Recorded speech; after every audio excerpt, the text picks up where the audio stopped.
Yes.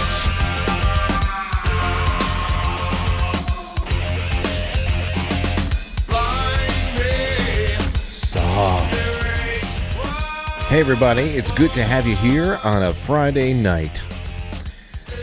What a week. I don't know. May not have looked like much to you guys on the outside, but it's been a crazy week for me. Tiring. And jumping around, just doing a lot of that. So I hope that you guys are feeling well. A lot of things going on behind the scenes, always working. And tonight's show is going to be really, I'm just chilling with you, and I want you guys to call in. I've got a few things that are happening.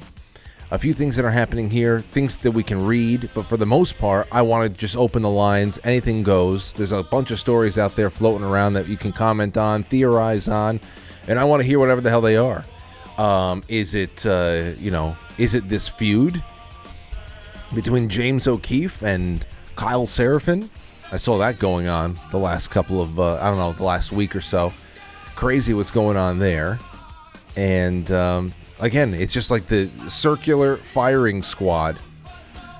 Just don't know who the hell's going to be pitted against each other from week to week. And so you call in on that.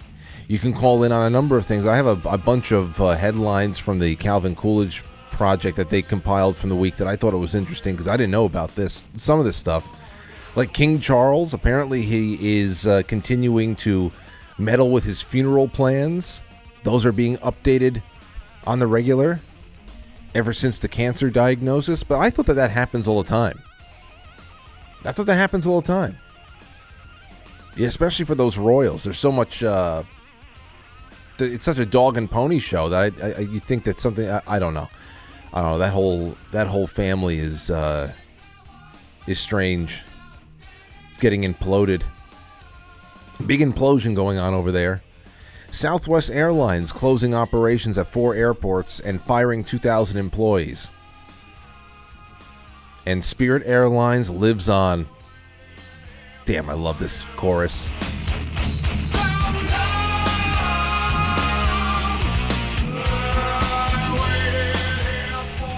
U.S. fertility rate drops to the lowest in a century as births decline in 2023. Yay! Carbon footprints. The footprint gets smaller. Russia to seize $440 million from J.P. Morgan Bank. What's that all about? There's no links, of course. There's only a few of these things I was able to check out, especially the Harvey Weinstein conviction. New York appeals court overturns the 2020 rape conviction. He still has problems out there in Los Angeles, though. But imagine that. If it weren't for Los Angeles, that means he's just out on the street again at 72 years old. Still has about 20 years to go, drink all the blood that he can. What the hell, man? There's a lot. There is quite a bit over here. And I'm happy that you are here with me. It's going to be open lines, 914-200-0269. A couple more things just to, get ourselves nice and oiled up so that we can get this one really, really started. We're talking about Harvey Weinstein's conviction overturned in New York. Let's look at this one. Here's a man. I saw Clown World pop this out a day or so ago on Twitter. A man confronts Toronto police. These 2 police officers that are inside of a squad car that is adorned with LGBT stuff. The rainbow. I mean, look at the. Wait.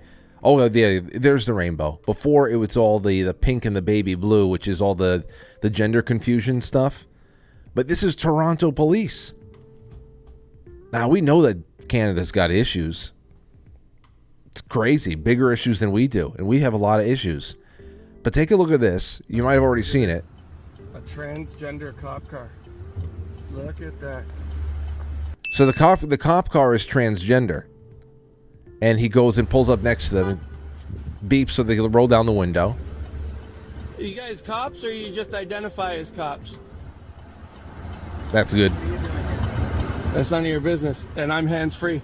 So there's nothing you can do. I'm just asking you a question. Sergeant, are you cops or you identify as cops? I have no idea. That's reality doesn't exist anymore, right? You know what? Good for him. Are you cops or you just identify as cops? It's serious. Like, yeah, well, what does it look like? I don't know. What does it look like? I don't know. This is a clown car and somebody with a costume on. You can get that costume anywhere. You can get that costume anywhere. So what the hell does it mean? I'm just unbelievable. Unbelievable. That's the thing with that is, you know, I just wonder when I see stuff like that. We have plenty of cities in the United States that are embarrassing themselves with, you know, the graffiti on the streets, just completely desecrating things, painting the streets all different colors for different causes and whatever. But I can't believe that police are willingly getting into these squad cars. What does that mean? Are all the cars gay now, or is this just, are these just like special gay cop units? And I'm asking that seriously because I would, if you told me that Toronto or some place like that in Canada or even New York City created a very special fleet of squad cars that was only for gay officers to respond to gay crimes. I don't know. I can see it happening. Like they have the Muslim community patrol over there in New York. I don't think that's an actual, you know, it's not an appendage of NYPD, but I've seen these things. And it's not crazy anymore. Crazy is the reality. So, I don't know. There you go. There's a little bit of that.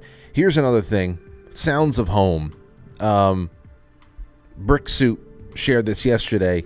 This is where there was a lot of union support being whipped up for Donald Trump in New York City, and this was just a little bit of something from a guy who was pulled aside and asked about what he thinks about what's going on. Take a listen to this from New York. What's it like seeing so many Republicans in Manhattan, so many Trump supporters in Manhattan? Does that surprise you? No, not at all.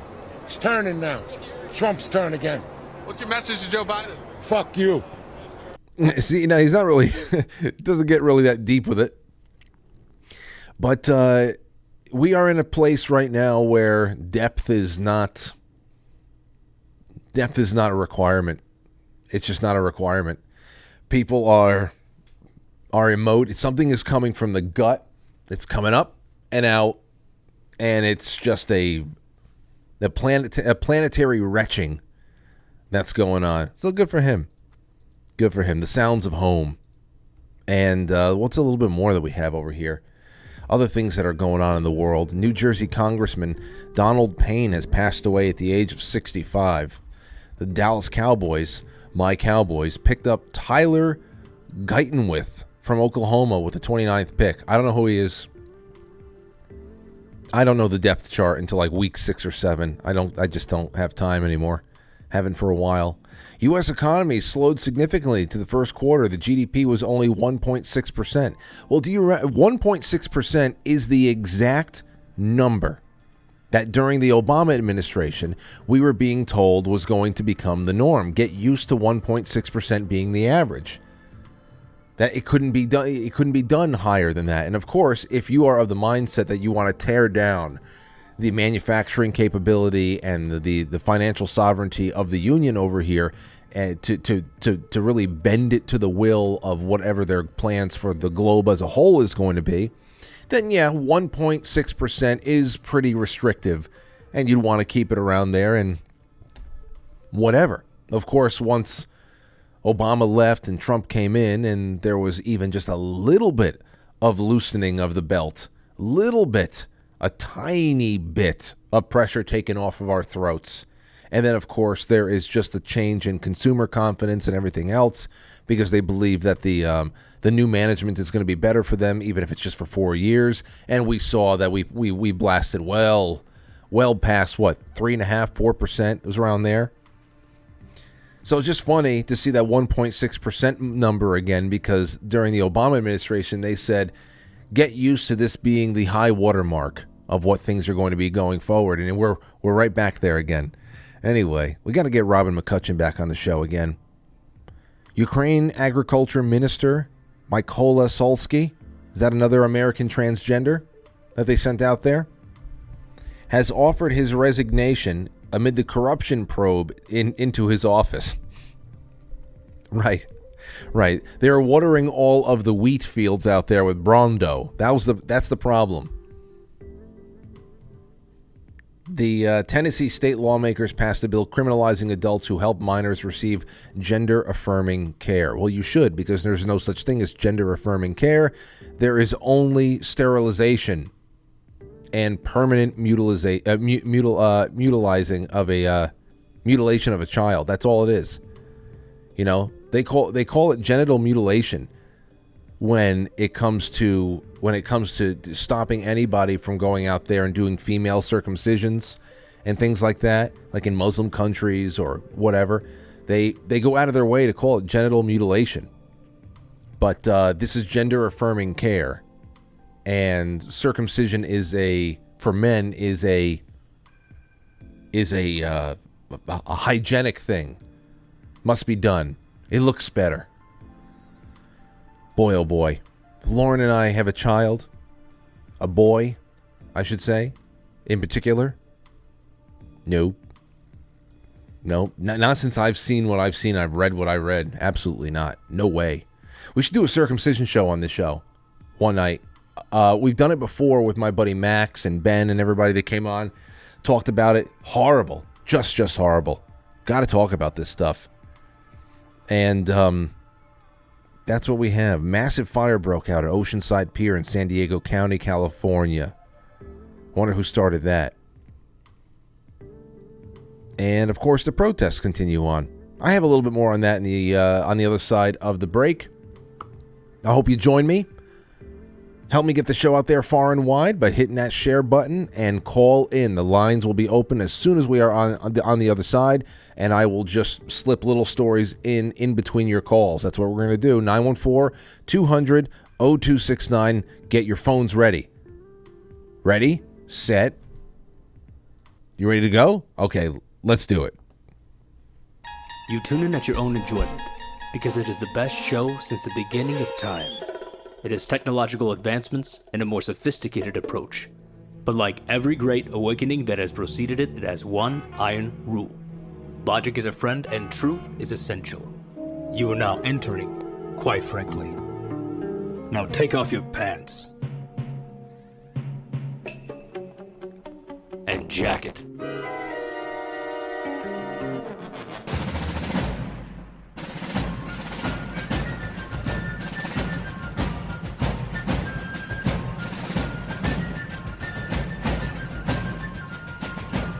You let one ant stand up to us, then they all might stand up. Those puny little ants outnumber us 100 to 1. And if they ever figure that out, there goes our way of life. It's not about food. It's about keeping those ants in line. That's why we're going back. Does anybody else want to stay? Let's ride!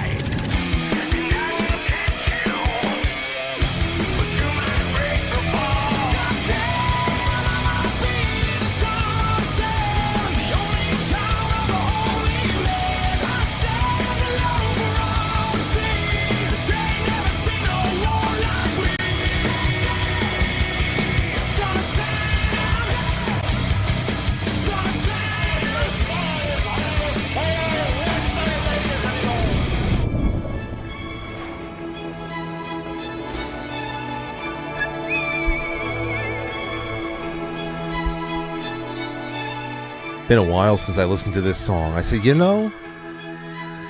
put on the verve. Here's something. You call in tonight. There's something else you can call in with.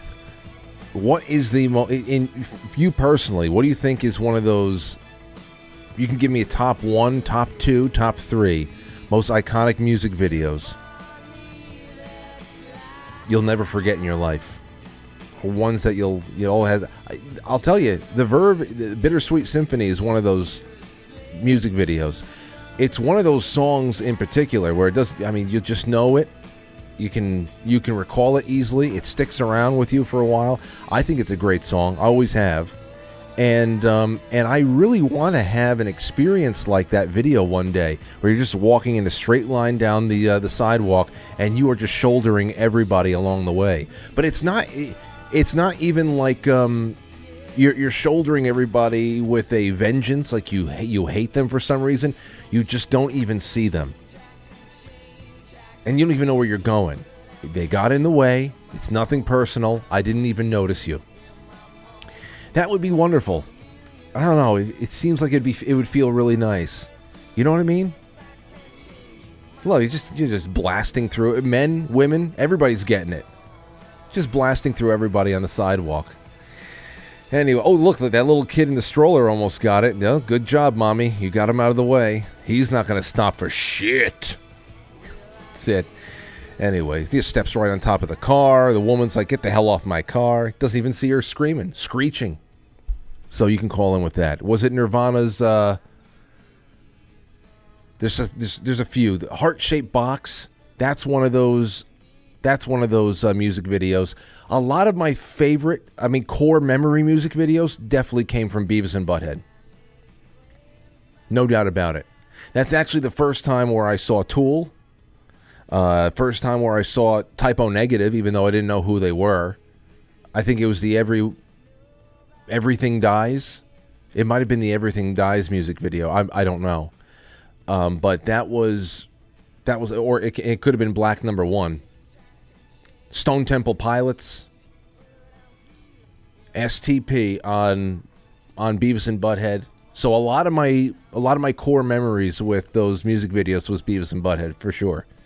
But, you know, if you were coming home in the 90s from school, and if you didn't go and, you know, put on VH1 or MTV and you're watching what the hell, like Total Request Live or something like that, the fact that you can that was the first kind of like social media thing there, where everybody was able to vote on these things, and you can actually revive. You knew that you were making impacts because they were honoring the vote. The obscure music videos were pushed into Total Request Live on MTV when we got home. I forget what it was, but I remember these being like little social victories for younger people. They were just like, oh yeah, we got this old music video in the top 10. There it is. That was because of us. And how were people organizing? Through email chains. Email chains, you know? It wasn't just all about the it wasn't all about, hey, send this to 13 people and you're gonna win a whole bunch of money and you'll be blessed for the rest of your life. You're gonna have the best sex you ever had. Remember getting those email chains when you were 11 years old? You're like, whoa, I can have the best sex of my life right now if I send this to 13 people. How does that even work? Yeah, that didn't work. Doesn't work. So, and you know what? Good, because can't handle it. It's just not ready. Speaking of, take a listen to this. Call in 914-200-0269. Bisexual and lesbian women die younger, says a study. So I'm just saying, mix in a few guys in there. You might be surprised, ladies. Mix a few in. You'll add a couple of years to your life. You might find love. You never know. Bisexual and lesbian women die sooner than heterosexual women, according to researchers. A study from the Pilgrim Healthcare Institute found that bisexual women die 37% younger than heterosexual women, and that lesbian women die 20% sooner. Scientists say this is likely due to the toxic social stigmas. Oh, okay. It's self-loathing. Right.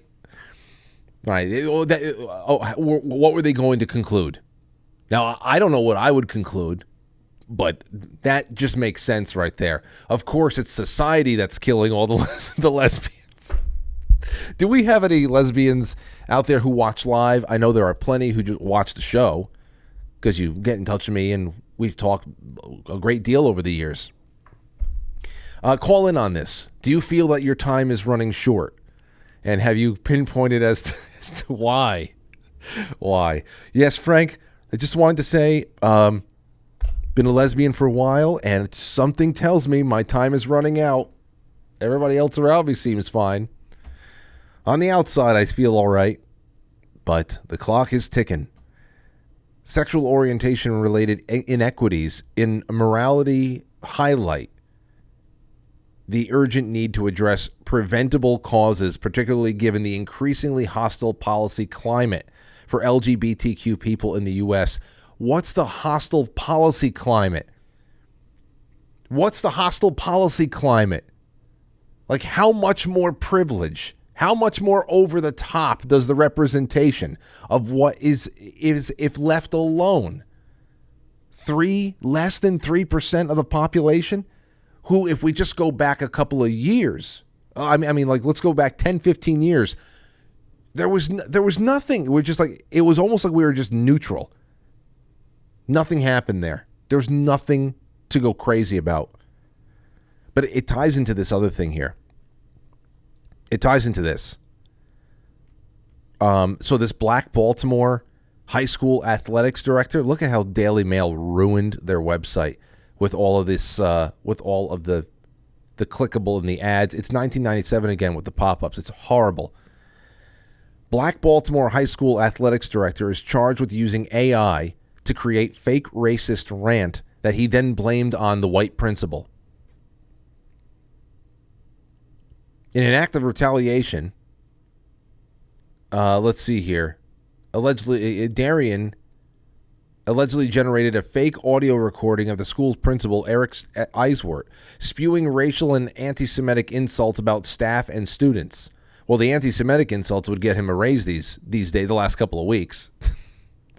The recording posted to an Instagram account allegedly captures Pikesville High School principal making racially charged comments. Here's one of the comments that he made. I seriously don't understand why I have to constantly put up with these dumb blank asses?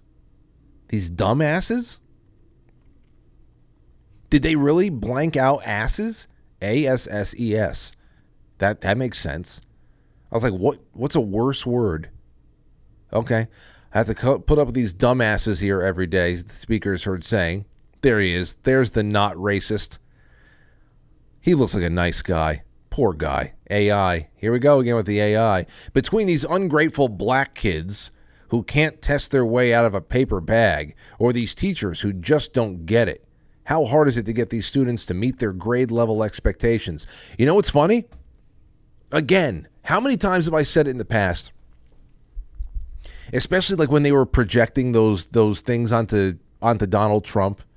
When we were going through those first and second generation smears against Trump with the media, that you're like, oh my gosh, of course he didn't mean it that way. Even if you're sane and you're listening to him, you may not like Donald Trump. You say, okay, he didn't mean it that way, but we see what you're trying to do here. The fact is that liberals, especially and farther down the line, like this guy over here that's doing this black teacher, out of every 10 racial attacks, hate crimes, what is it, 9.5 are fake, 9.7 are fake. But it's just crazy how liberals, they first, when you start seeing the pattern about how so many of these things are fake and self-inflicted, you start realizing the projection and the self-hate, because they actually have to insult themselves first, and especially when it comes to the media, who's trying to stoke racial tensions or tension between, people on sexuality or race or whatever. They always have to first think of the insult to project onto a group. I mean, to project, and put that words in, to try to link to cause a fight. Oh, this person said this about you. Well, this is what they meant. It's a dog whistle for this. So because they're not doing it, it's really just crazy how they're always the ones actually lobbing the insults and also criticizing themselves. That's not a bad critique. You look at what's going on, especially in inner cities, in a lot of middle to low income black communities that are really have just been taken over by federal education standards and testing and all that other stuff. They've been failing for years and getting worse. We were just talking about it again. And no matter how bad, we were talking about it, what was was it Chicago? I think it might have been Chicago, where this one school district had an awful, right? Like what, 80% fail?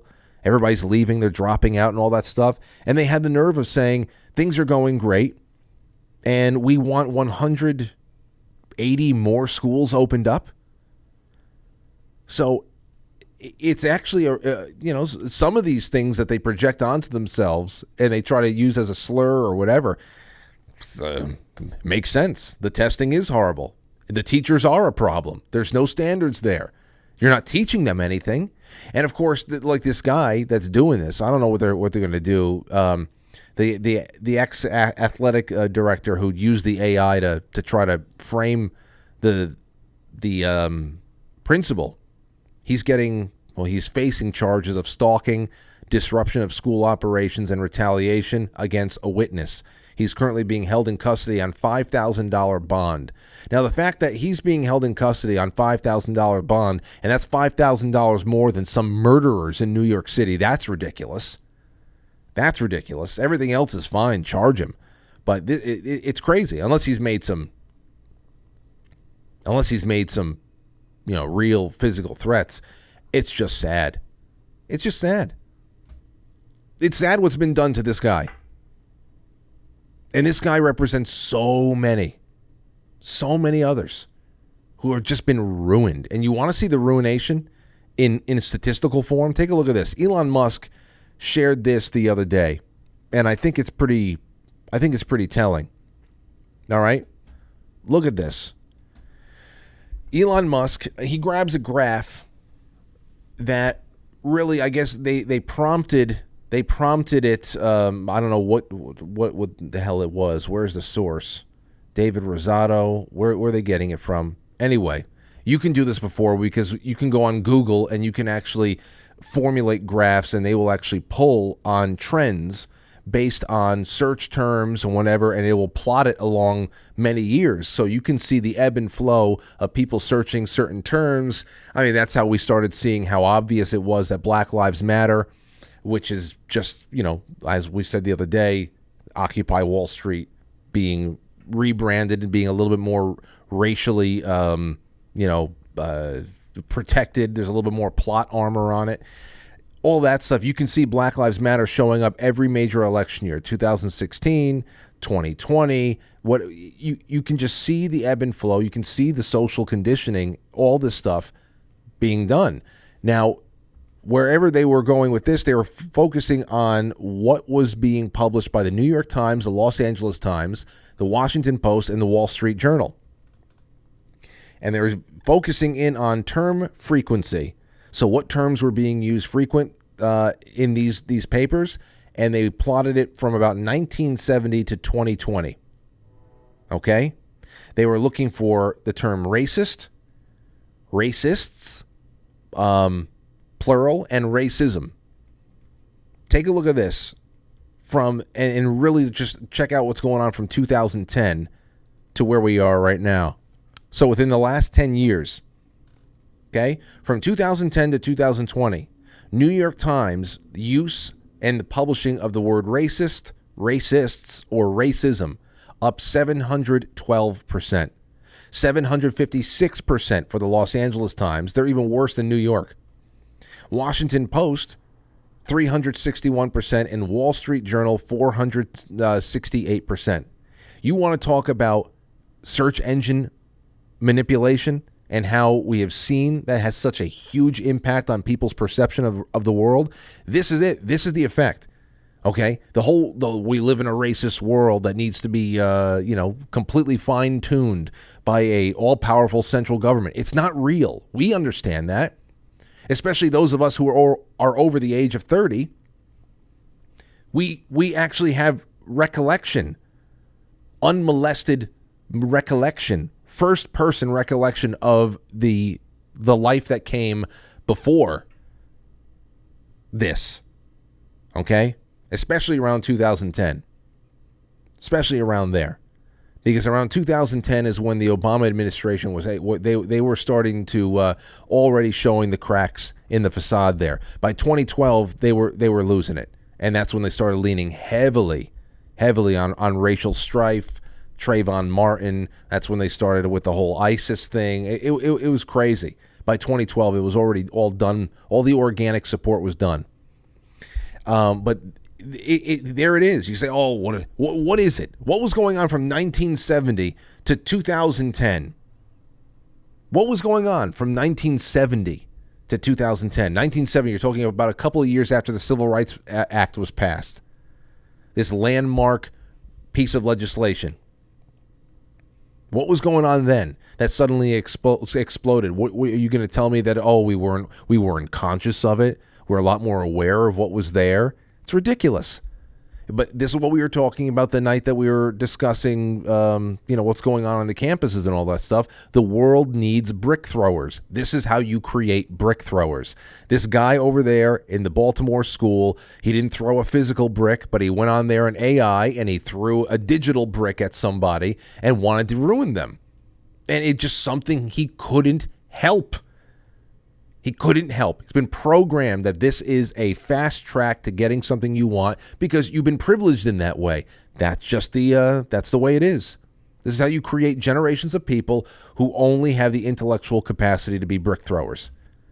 Okay, they obsess over race literally, and it literally shrinks your brain. We're talking about physical shrinkage of your brain. You no longer need a brain. It just atrophies. Everything around you it can be described in one way, can be explained in very short list of ways. That's it. So that's nuts. Let's take a call. Hello, you're on the air. Who's this? Hi, this is Terry. Hey, Terry, how you doing? I'm doing. Okay, good. Well, what's on your mind tonight? Is this Frank? Yeah, it is. Oh, hi, Frank. Do I sound? I'm Terry out in Phoenix, Arizona. Okay. And we're talking on different subjects right now, but I just kind of wanted to let you know that I worked 70 hours the Maricopa County audit, and then I also worked at the complete screw up. I was working the elections for 2022 at one of the event centers when that was a big mess, and I didn't do it because I was a Trumper or because I was a Democrat. I did it because I wanted to see for my own eyeballs what was going on. And what did you take away? So I'd say, and what did you take away from it all?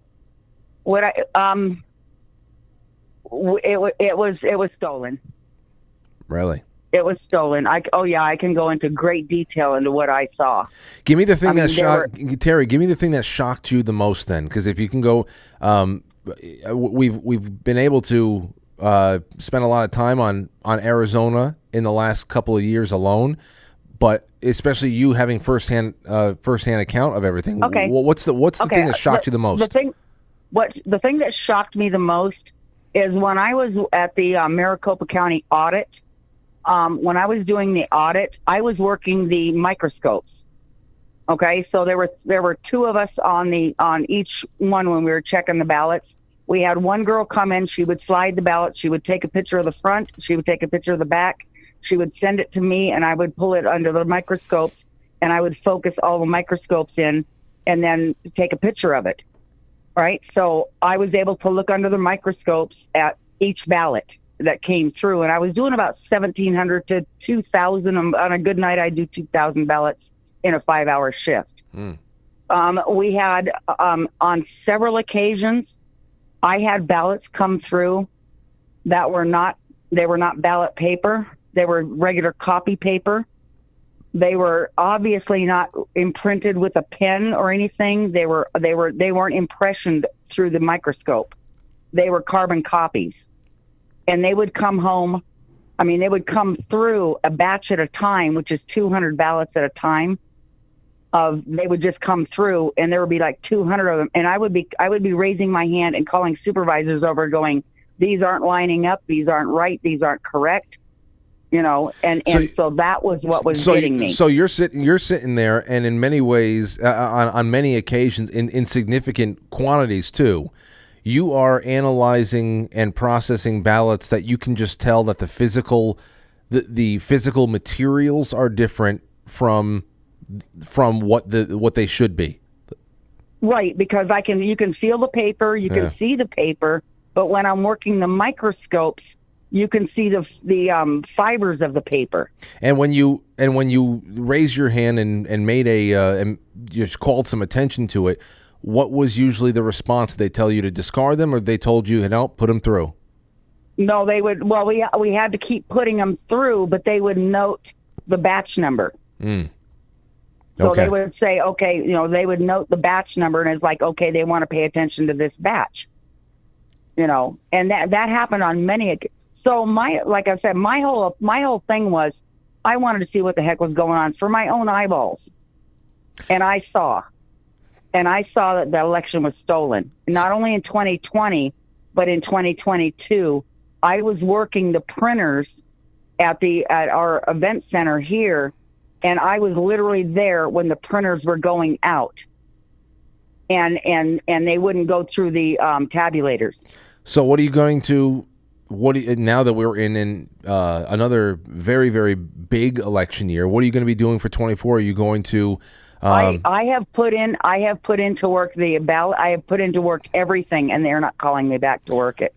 And by this time last cycle, so this time in 2022, had you already been contacted and confirmed to be part of the effort on election night?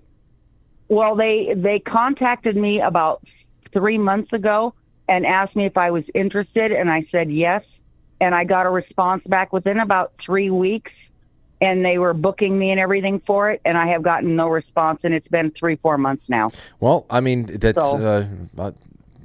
follow up, follow up. Maybe it's not personal. Who knows? Maybe it's not personal, but it's good to hear people like you are still out there and willing to volunteer to be so-called boots on the ground. You should definitely follow up. Don't let them ignore you. Right. But yeah. Anyway, that's some interesting testimony there, Terry. Thank you for calling in. Okay. Thank you, darling. I appreciate your show. I watch you guys all the time. Well, thank you. You and Tracy Beans. Well, Tracy's going to be on in, what the hell? And call in more often, especially as the year goes on. I want to know if they get back to you. I want to know what you're going to be doing that night. It's just interesting to know people who are in different states that are involved in the process. So please don't be a stranger with this as the year presses on, okay? Okay. No, I won't. I won't. I'll call in. All right. Thank you, Terry. Have a good one. All right. Thanks. Be Thanks, good. Frank. Anything goes. Call me in. Call in on me. 914-200-0269. Yeah, I'm going to be doing on May 7th, we're doing a net neutrality dive. Those of you who follow me on Twitter, you saw that we cut up this really awesome deep dive into net neutrality from 2017 on 4chan. We cut it up into 9 screenshots and threw it out there in a thread. I think I still have it pinned to the top of my account. So you can go check that out. But that is going to be the basis for I want to bring the biggest points in that thread onto the show on May 7th, because that runs right up and butts head with this whole Missouri v. Biden thing. The court cases that's going on, that Tracy has been some of the best reporting she's ever done, has been on Missouri v. Biden and this incestuous relationship between social media, the government, and this open relationship. It's one thing to say, well, the government has been in every major newsroom in the United States since the 1950s, Frank, and I get you.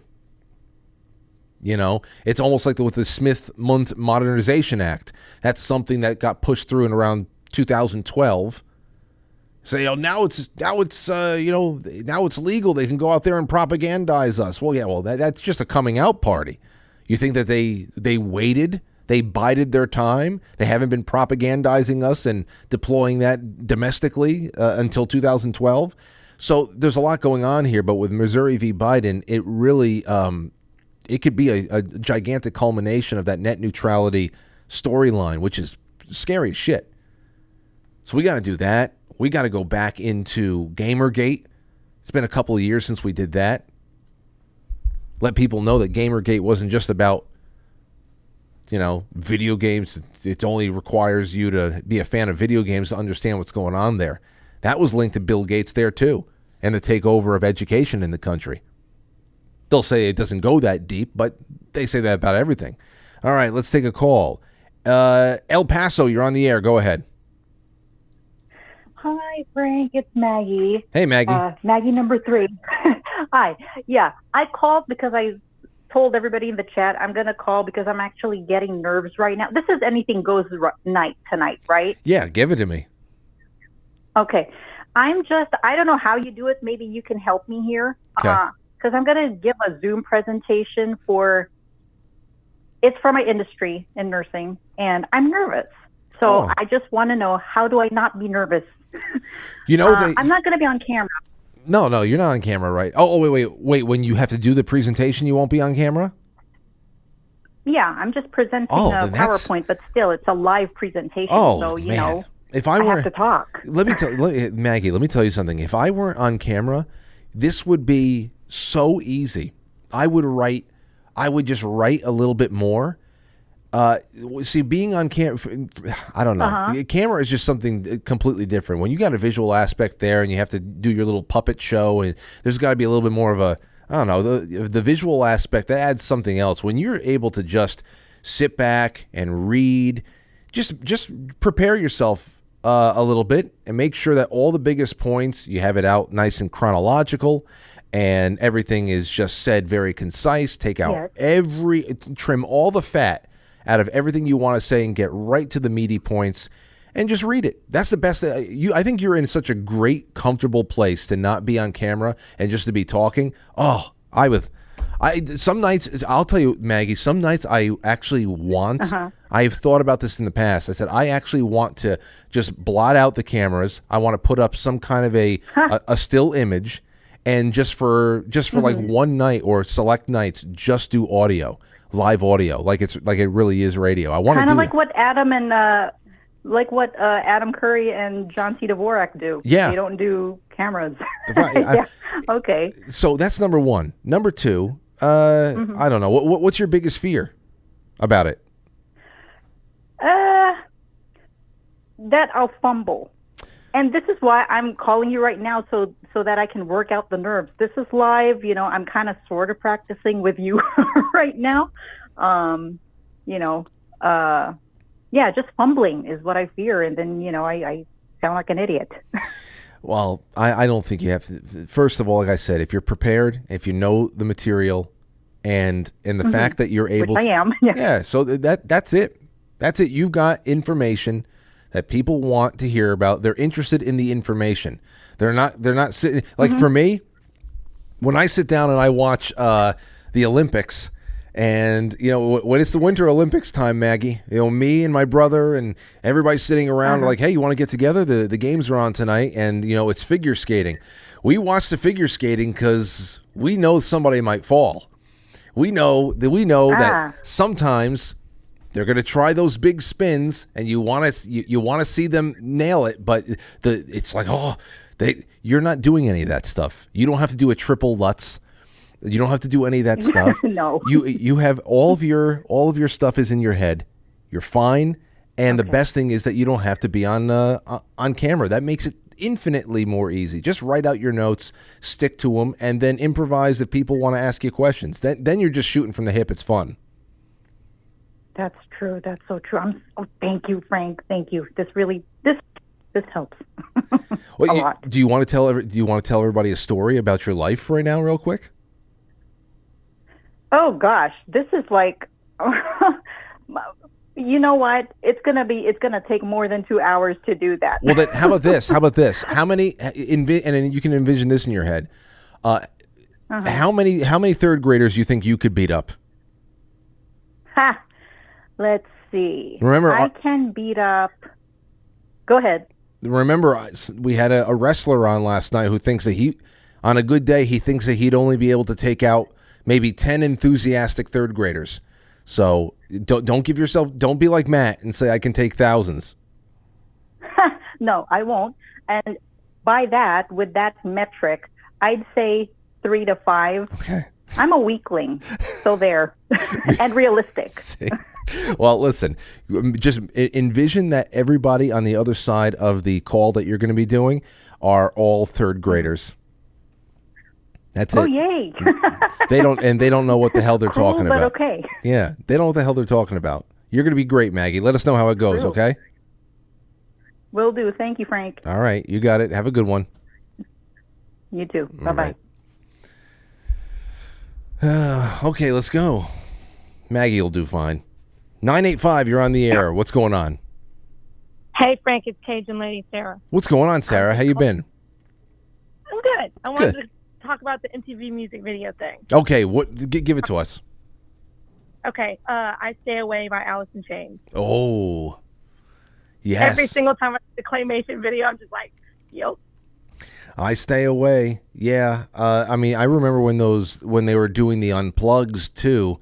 Once the MTV really started getting into that's some of the best things that MTV ever did. I mean, we can get into all of the series, the cartoons, the late night stuff. MTV was something to behold at one point, but musically, those Unplugged series were incredible. And Alice in Chains one of the best ones ever. Yeah. For sure. Okay, I Stay Away. Yeah. Or Zombie by the Cranberries. That was always on, too. Yes. And Zombie by the Cranberries, I will still say, no hesitation, it's got to be one of the top 10 songs of the 90s, period. For sure. Just because of its depth, everything. Absolutely. Yes. Yes. And I was saying earlier, the one that's, what is it? It's No Rain by Blind Melon. Every time I turn on MTV, that one was on. Blind Melon, that is another example that you remember I said this maybe like a week ago or so, that the 1990s in many ways was like a redo of the 60s. It had a very big 60s vibe. We were dabbling with that 60s kind of style of clothing from time to time there too. There's a little bit of another British invasion that was starting with a lot of those bands coming over there too, and then it just had that vibe. Blind Melon was one of them, but they didn't get that far. Didn't a heroin overdose ruin them too? I have no idea. I know that was like the one hit that I remember by them. Yeah. Okay. Well, thanks for the call. Yes, sir. Talk to you later. Have a good one. Bye.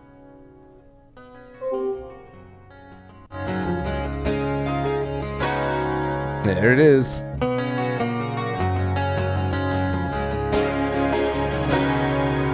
Hell yeah.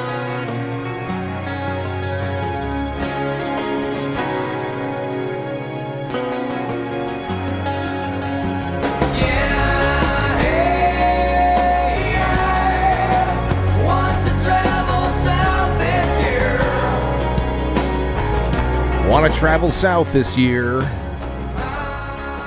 Oh, then you must have known Silverchair. That was a big one. All right, let's see. 845, you're on the air. Go ahead. Hey, what's going on, my man? How you doing? Who's this? It's Moses. What up, Frankie? Oh, Moses. What's going? Man, it's just one of those things. Like I said, it's not like Skype. Skype, somebody calls in, they have a new number, they do something like that. I can store them. With Zoom, it's just they give the caller ID gives you what it gives you, and I feel you. Sorry. Every time you call in, I'm going to ask you who it is. Go ahead. That's all right, man. It's no biggie. How you doing, Frank? I'm all right. It's I'm getting through. How about you? How's the family? Oh man, they're great. Growing by the day, bro. And They're all healthy and smart, well behaved, as well behaved as they could be. You know what I'm saying? How many kids do you have now? I have 5. That's what I thought. You ready? Are you ready for the ages? Yes. 6, 5, 4, 2, and a newborn. Oh wow, that's great. Yeah, it's either mayhem or nirvana, one of the two. Yeah. Now, see, you gotta check in with me over the years. I'm sure you will, but I definitely want to know how things are going in about 6 years from now. Like what kind of alliances are being formed? Are there any kids that are more close to each other than not? You know, it's already forming, Frankie. It's already forming. So what I mean, listen, they all got their own personalities, right? And it's kind of funny because the second one and the third one are Antonio and Autumn are Irish twins, and they seem to have an alliance, and they also look the most alike. And Autumn is a little terrorist, but she's my Sour Patch Kid. That's what I call her, right? Because she's so sweet, but when she gets going, bro, you don't want to get in her way. She could be real. She could get sour quick. But her and Antonio, they do this. So, and then Ava's just such a sweetheart, and they play on that all the time. And it's like I feel bad because like sometimes they know how sensitive she could be, and they get at her.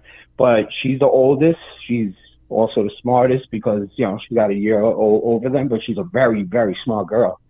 And Andre is the youngest one, you know, besides the newborn. He's like a Gerber baby, man.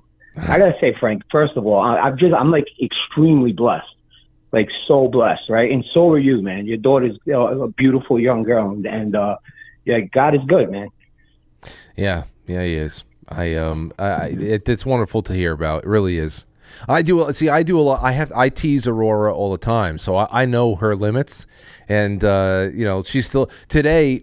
I made her mad because I went up to her. Every once in a while, she'll walk past me, and I'll grab her cheek, and I'll pretend to eat it. I'll just like pick it off her face like a cherry or something, and I'll just go, and she'll go, and she'll just in place, she'll collapse to the floor. I go, no, and then she says, ouch, he ate my cheek. So then, you know, I had it really happened. Right? I know. So I said, okay, Aurora, stop. She goes, no. So then I pulled her in my lap just today. I said, you know, one day it's going to be very sad for me that I'm going to eat your cheek and you're going to look at me and just kind of like not even care. The day that you stop crying that I'm eating your cheek is going to be a very sad day. And she started laughing about it. So she knows. Isn't that something else, Frankie? You know, you mentioned that, man. Like sometimes, like I'll sit there and I get sad just thinking about when those days come, man. When they start, because that's what I fear the most. Is like Ava hitting her teens and not giving a damn what dad thinks or has to say or anything. You know what I'm saying? Like those are the days I fear the most because you know, my little girls are like my everything, and they're daddy's girls right now, and I don't want that to ever change. But I'm pretty sure one day it will. You know? Yeah. Well, it's just. I guess that's the laws of nature. It has to change in some way, but yeah, because we all go through that metamorphosis, and then you know, you just hopefully cooler heads prevail and you become a little bit more accepting of everything. I'll tell you, it's the one thing that cools you off when you are a teenager, that you really start getting into that cool down phase, approaching your 20s and going in there, is when you really start understanding the mortality aspect of things.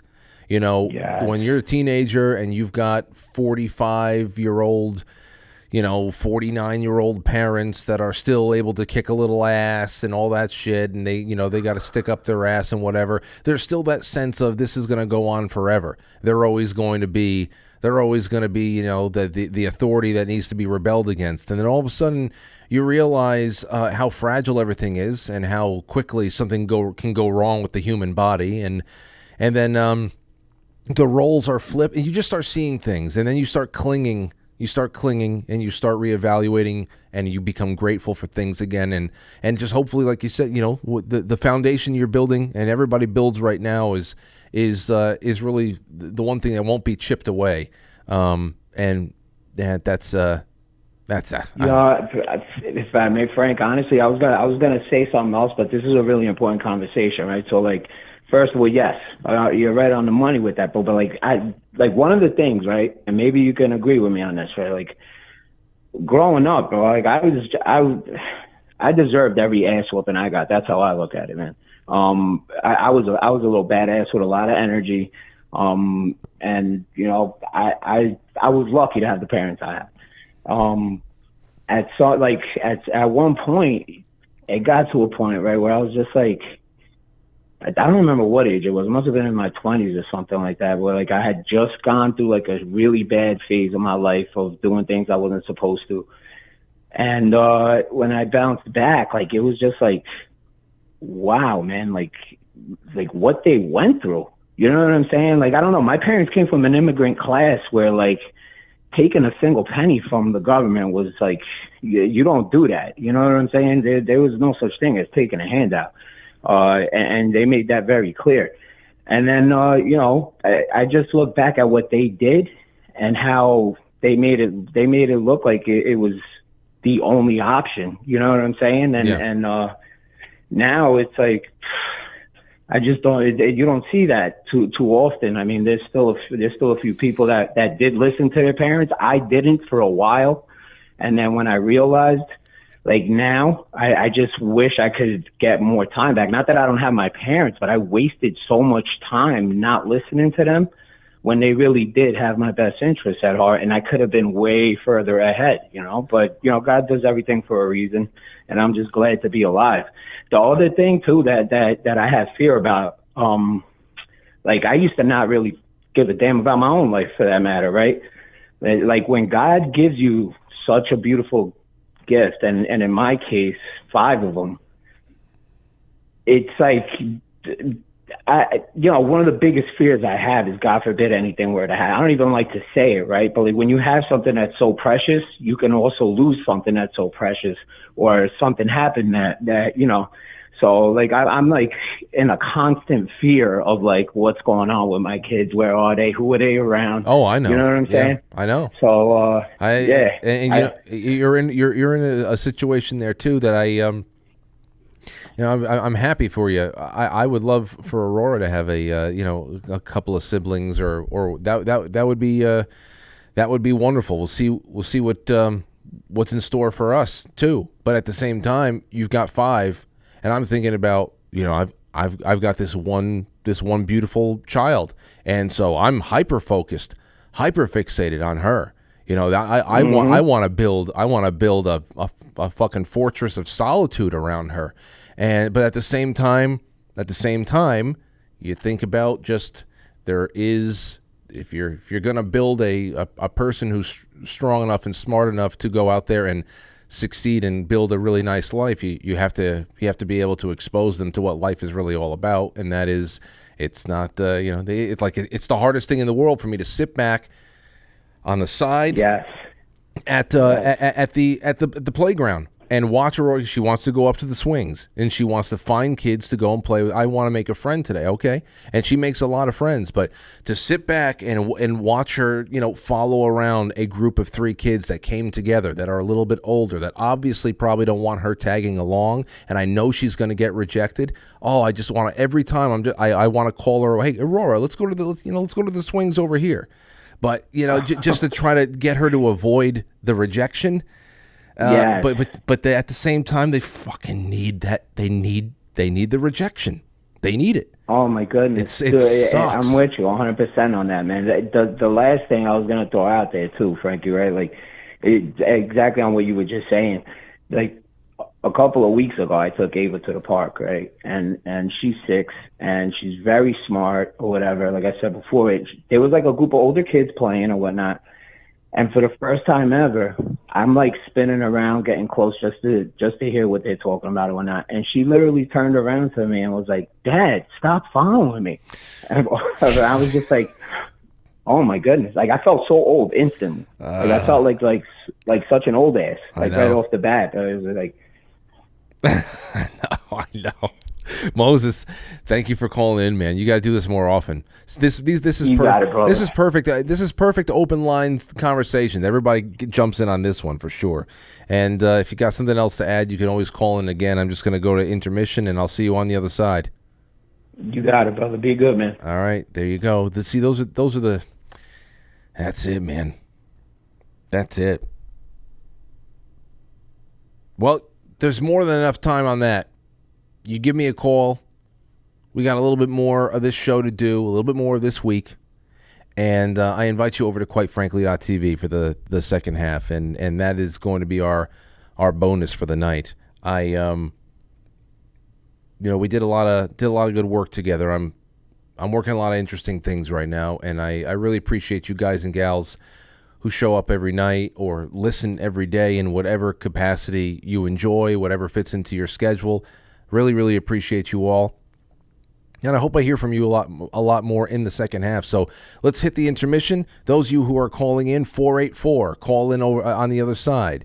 817, call in on the other side. Everybody else, there's like several calls that just came in and went. Keep it up. We will be right back. Thank you so much. The rest of the show is available exclusively at pilled.net. Follow the link in the description of the episode. Get signed up. It's that easy. Or head on over to quitefrankly.tv. Just press play. No paywalls, no censorship, no strings attached. So head on over, quitefrankly.tv, powered by Foxhole, and pilled.net. It's intermission time, folks. Time out to press the like button. Thank you. Ladies and gentlemen.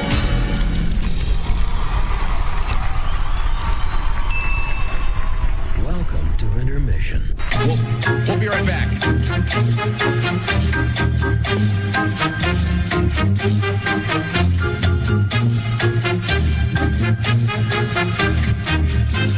Yeah, intermission.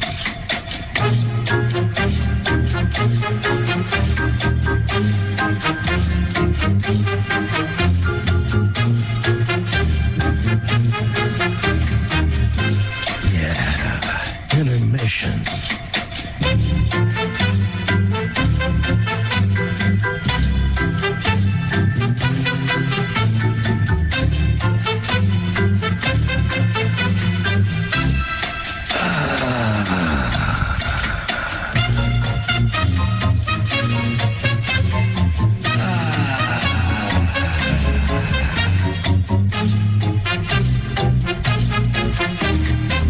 You are now entering